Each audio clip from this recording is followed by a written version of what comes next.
Hello, welcome to Skills and Learning Development.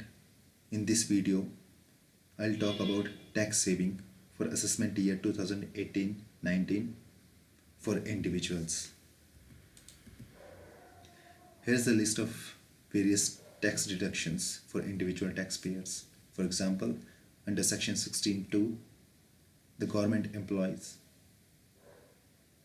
they get entertainment allowance which remains for serving others who are visiting their offices.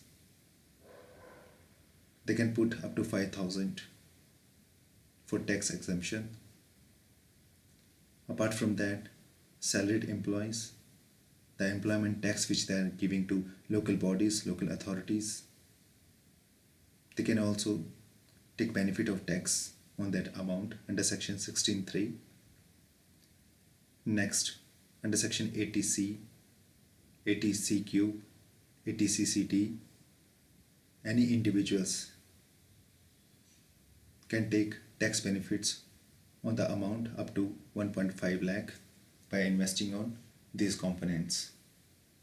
The components are the insurance premium, any employee provident fund scheme, public provident funds, and provident fund of any recognized body, and superannuation fund,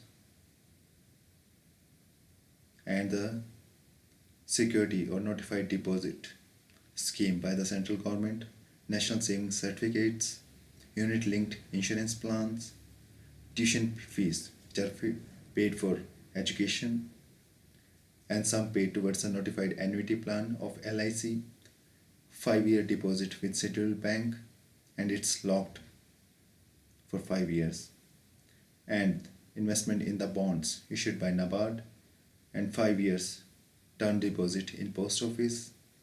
Under section CQ, investment in pension funds of LIC, and under section 80CCD, investment in pension schemes notified by central government. Similarly, under section CCF, person can invest in long-term infrastructure bond and take benefits on that investment, and the limit is up to 20,000. Under section 80D, which comes from the medical side, so if the person paying any insurance premium on their health policy can claim here that amount and take benefits on that amount, so there will be no tax on that amount. So if we talk about limits, for self and family it goes up to 25,000. If in family someone is senior citizen, so the limit goes up to 30,000, and so on. Under section 80DD, if a person spending something on medical treatment for their dependent, when we talk about dependent, it's immediate dependent like spouse, children, parents. So the maximum eligibility for this is 75,000. In case there is a case of severe disability, so the amount goes up to 1.25 lakh. And talking about under section 80DDB, so the individuals, the medical expenditure for specified disease, and there are list of diseases which are kind of critical disease. For those also they can take the benefit of tax. There will be no tax on the amount which is spent on these specific disease. So the maximum eligibility will be 40,000 and 60,000 for senior citizens, and rupees 80,000 for very senior citizens. Under section 80E, the interest on the loan paid for the higher education, and it goes up to 8 years only. Under section 80EE, so any individuals have paid any interest on the loan paid for the acquisition of a residential house property, and the amount, the upper cap for this is 50,000 only.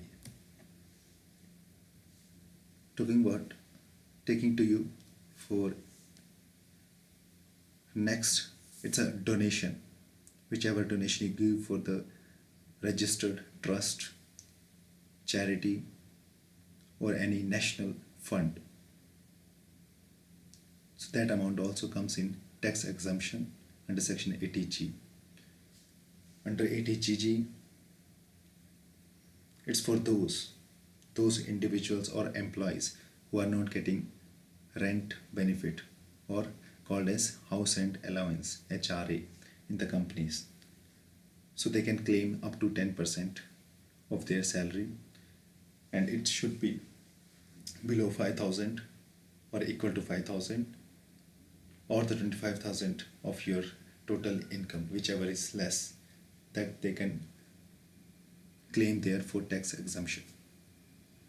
Under section GGA, excuse me, certain donation.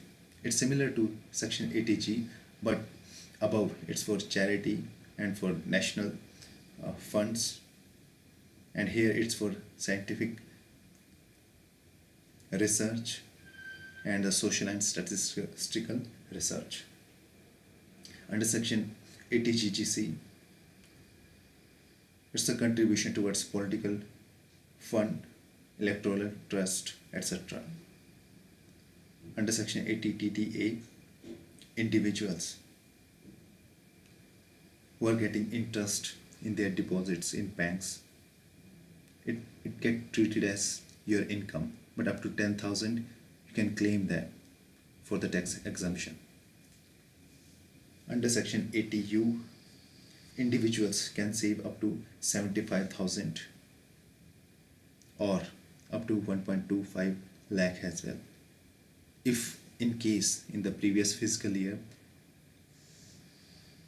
they are certified as the disabled person, or something has happened, or accidental things had happened in past, so they can claim up to 75,000 or 1.2 lakh depending on their situation or the degree of their disability. So these were various sections or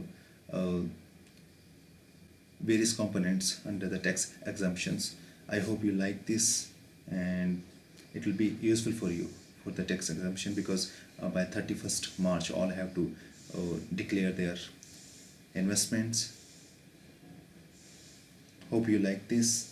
We'll keep coming to you with such videos. Thank you.